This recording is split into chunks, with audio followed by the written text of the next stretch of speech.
Good morning po sa inyo mga katribya at welcome po sa aking YouTube channel. Ito na po yung ating batang kalamansi. Magdadalawang taon po ito sa buwan po ng Mayo.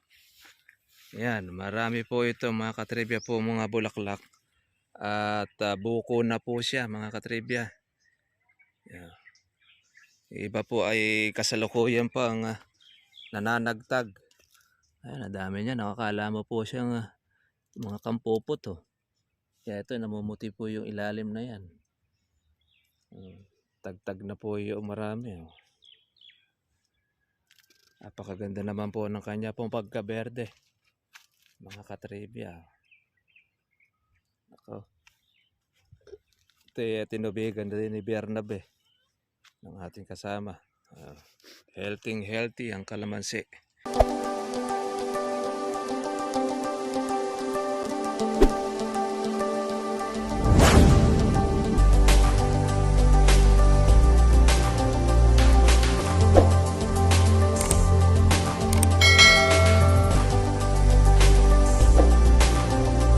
Good morning po sa inyo mga katribya at welcome po sa aking YouTube channel. Ito na po yung ating batang kalamansi. Magdadalawang taon po ito sa buwan po ng Mayo. Ayan, marami po ito mga katribya po mga bulaklak. At buko na po siya mga katribya. Ayan. Iba po ay kasalukuyan pang nananagtag. Ayan, nadami niya. Nakakala mo po siyang mga kampopot. Oh. Kaya ito, namumuti po yung ilalim na yan.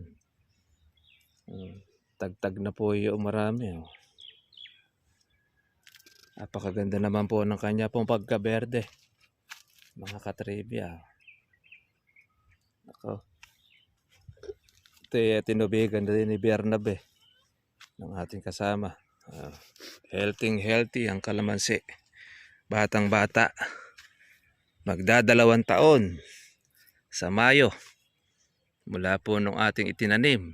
Ito na siya. Kahit po mga ka-farmers na bumaba ang presyo. Pagka naman sa dami po na yan. Ako. Masisiyahan po mga ka-farmers po ang pipitas. Batang kalamansi. Ganyan po pagka po yan ay humataw po ng bulaklak. Napakarami niya. Ayan o. Buko. Although marami na rin po tayo dito mga farmers na naging puhunan, gastos. Hindi natin talaga may aalis. Kasama talaga yan sa business. Kailangan mo magkapital para magkaroon ka ng income. Lalo na ngayon, tumaas po ang ating mga kurudo, ang ating pong pampatubig. Ang nauubos po nito mga katribya, talaga siya ay bubusugin natin. Nasa 40 litro. Ngayon, ang kurudo po natin ay nasa 120, 22, 130. So imagine ninyo, tuwirin po ninyo kung magkano yung 10 litro. 1.3 na. Kung 40 liters yan, humigit kumulang po sa 500 o 5,000 ang ating konsumo sa pagpapatubig ng ating 2.7 hectares sa ating pong bagong pa. Pero sulit naman mga katribya. Ayan, namumuti po sa bulaklak itong ating alaga ang kalamansi. Ito pa po yung tutubigan pababa. Kaya marami pa po ito mga katribya pang kurudong kakainin. Buti na lang kahit paano medyo mababa po ang ating kurudo. Nakapag-imbak po tayo ng 2 container si nanay. Tapos ayan na nga, sa pangalawa pong ulit, ayan, mas madugo ang magiging patubig natin. Dahil mas bibili na tayo ng mas mahal. Napakarami po niyang bulaklak. Oh. Buko na. Ang dami pa niyan supang. Ayan o. Ganyan dito sa amin pagka 2 taon ng kalamansi. Oh, makakapal. Pero nung nakaraan na hindi po nagparehas po ang bulaklak. Pero nung siya ay natigang. Tapos nalagyan po natin ng pataba. Ito na siya ngayon. Ang dami pong bulaklak. Tapos nanagtag na po ang iba. Sa ilalim, puno. Hari nawa sana ay magtuloy itong ating kalamansi.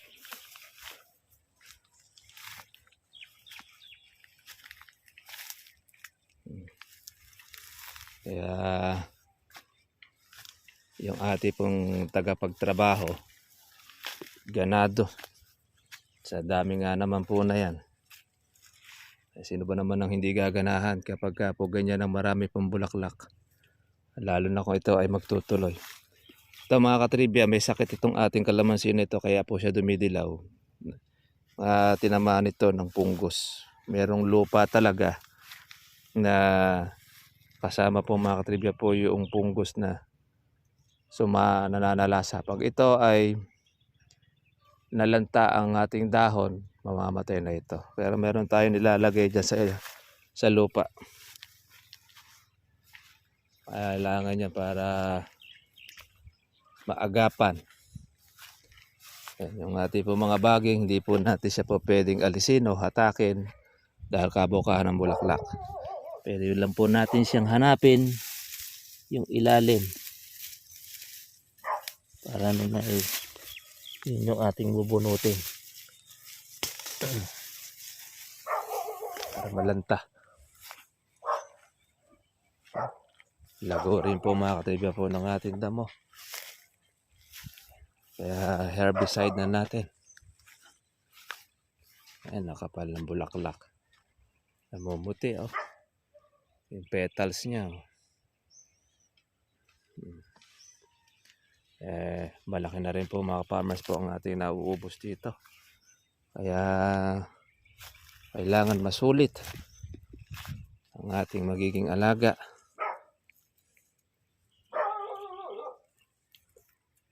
Kaya di rin talaga nawawala po kung minsan po yung mga sapot-sapot.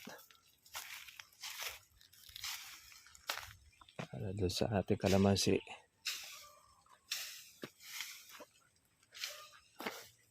Namumuti sa bulaklak. Nagtag na yung marami. Oh, yan. Mura tapos marami pang bulaklak. Kaya naman niya nagparehas. Sunong lahat ay babo. Oh, lahat ay may nilabasan. Saka yung kulay niya, tsura. Oh, berde-berde. Wala yung panagula. Magtuloy lang ang 1/4 niya. Marami. Hindi nakatuloy yan. Wala. Sigurado baka magtutukod pa dyan. Ito, ginagawa itong daan ng kumisan ito ng mga kariton.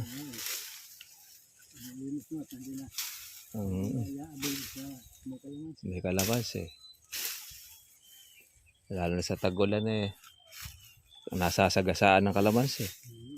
Ako totoosin, hindi pa pwede pa tayo rito magsantudling pa dyan. Maganda nga dyan yung masaradohan at pagka may bunga na, hindi na pa pwedeng dumaan dito. Wow, lago na ng kalamansi. Lahat ng mga sunong Kasi ibaba man. Oh, puno Pati ibaba. Sa nagsupan, kasama ang bulaklak. Isipin mo yung 10 drama na uubos dito. Pag i-spray. Bagay, maluwang kasi. Ang kapal. Andun na yun, kung nagtag na makita may petal sa ilalim Oo, namumuti. Yung makita yung lupa Masyado galit ng kalamansi na ito. Kaya ganado yung dalawang nag-aalaga. Hindi pa siya gaganahan yan Kalaki ng budget siya. May masusulit ito pagka magtutuloy. Ito na mo nga. May magdadalawang taon pa lang Ang ganda na ng bulas. Kaya maganda lupa rito sa lugar na yan. basal sa kalamansi. Ngayon pala po ito mga katribya, po tinaniman ng kalamansi itong area na ito. Ayan.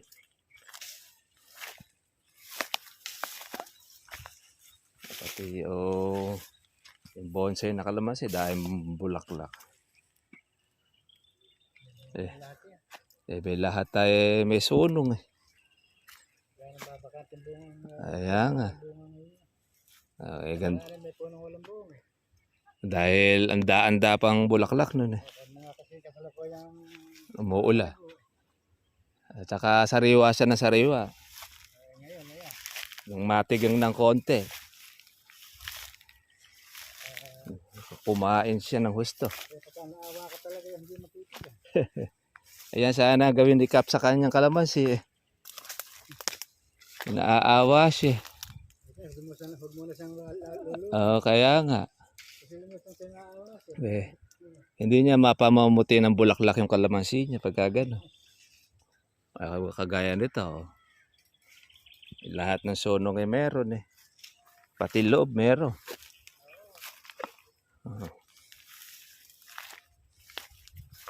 Kaya eto, power spray po ito mga katribya. Gamit na nito.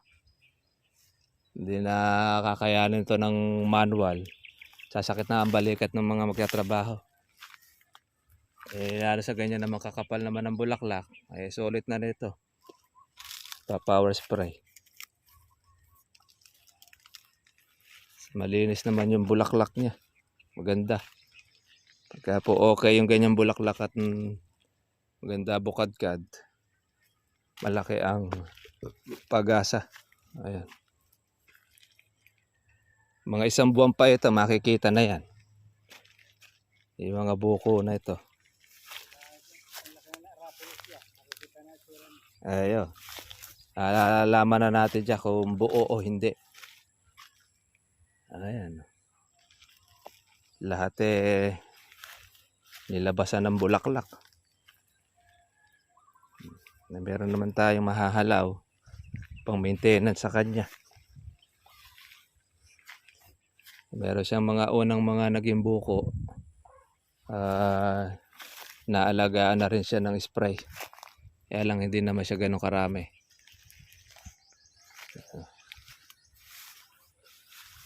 Ang babawi ito. Taas. Nakaraan. Itong ibaba na ito mga katribya po naman ng marami po naging bunga. Nung nalubog po kasi yan, naglabasan po maraming bulaklak. Ayan, na-pressure naman mga katribya. Ayan, mga naghulip na rin po ng mga pantanim. Yung pamalit dun sa babang mga namatay. Kaya lang ay spray na rin po natin ng damo. Yung herbicide. Marami ito. Ang halos mga katribya pong tanim po natin dito ay 2,500 na puno ang inabot ng ating tanim. Namatay yung ilang mga puno siguro, baka nasa 2,200 ang nabuhay na malalaki. Kaya marami pong puno ito mga katribya. Sa dami po ng bulaklak na yan, hari nawa po ay magtuloy. Kaya lang siyempre, sana naman ay may kurudo. Pagka siya ay pagtutubigan natin. Di baling medyo may kamahalan, no choice talaga. Pag lang mauubos po ang supply, delikado. Naubos kasi supply ng ating kurudo. At yung mga solar naman ngayon, ay papatayin ka naman sa gulpi niyan, sa halaga, sa presyo. Kaya yan mga katribya, sa ating hinaharap na ito yung tinatawag natin kalamansi. Ay, malaki pa siya sa kalamansi eh.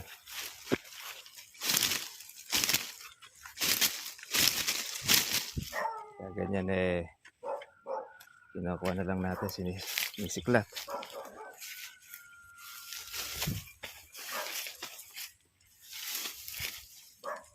Dahil mahaba Haba tinik nito.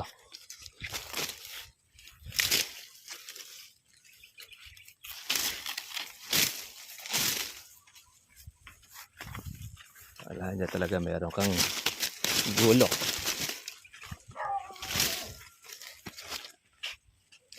Yun. Kakainin niya yung sustansya ng kalamansi. Yan. Kapal. Ganda ng supang. Yan, mga sunong lahat. Eh pagka ganito gagastusan ninyo, masusulit mga ka-farmers ang ating alaga. Pagka ganyan karami po ang bulaklak. Kahit na gastusan mo, kahit kapitalan mo siya, okay pa rin mga katribya. Dahil sa tiyan po ay magtutuloy, hindi ka magiging talo sa dami na naging bulaklak. Ano hinahanap niyo? Bulaklak? sa dami ng mga petals. Lalaki na nung naiwan. Tingnan mo. Hmm. Tingnan mo. Kaya lang hindi obro pasokin pa. Dahil bulaklak eh. Eh naman niya, may kakakuha na pang maintenance pa sa kanya. Pampatubig. Pakurudo. Hanggang sa loob eh. Dami, puno eh. Ay, magtuloy lang to. Sa tubig, ang importante rin dyan. Tubig at gamot. Bomba. Ayan, namumutis hanggang sa loob eh.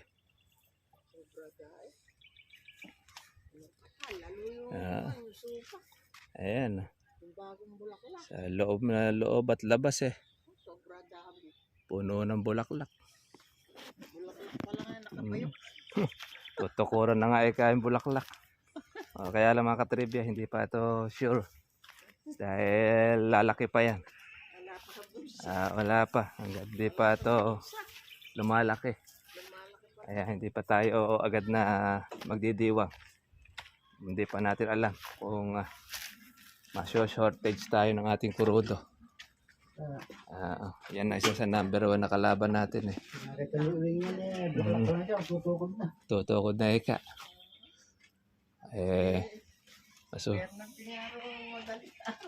Lumulusog na. Tingnan ninyo. Berdeng berde. Basta bumaba sa motor eh, hindi mo binabanigan. Napunta na sa kalaman. Sa kalamansi na sinisilip eh. Gaano karami yung na yan. Berdeng berde, supang. May kasama pong mga bulaklak yan. Meron pang papaya si Bernabe. May pantinola. Okay, mga farmers, God bless po inyo lahat. Kita na po tayo po bukas. Pinawalan po natin po yung ating pong bagong farm. Tinignan natin po yung ating inaalagaan. Yung napakarami pong bulaklak at mga buko na ngayon.